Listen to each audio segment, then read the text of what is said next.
Ilang bahay at classroom po sa Iloilo na ang nakitaan ng bitak matapos ang magnitude 4.8 na lindol kagabi.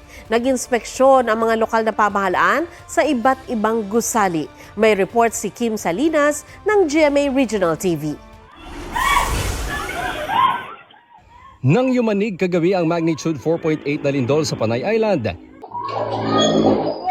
nabalot ng takot ang ilang taga-Tubungan, Iloilo. Ginimbal ng pagyanig ang bayan ng Gimbal, kung saan naitala ang epicenter ng lindol. Wala mang ginseng dako nga mga damages, no? Unlike sa nagligad nga mga ang earthquake nga nag-agi diri sa Gimbal. Sa Tigbawan, nagkabitak sa ilang classroom sa Hamog Integrated School. Ligmat lang kami anay kay way kita sang iba nga classroom nga pwede gamiton.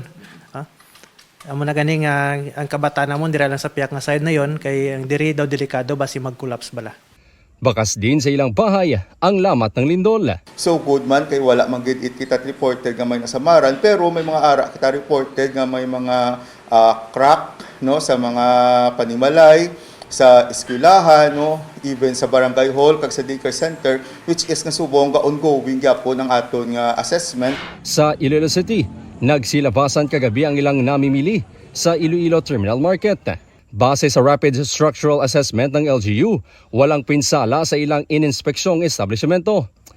Habang ang nakitang maliliit na bitak sa harapan ng Central Market, hindi raw lika ng pagyanig kagabi. Structurally safe din daw batay sa inspeksyon ang Kapitolyo ng Iloilo.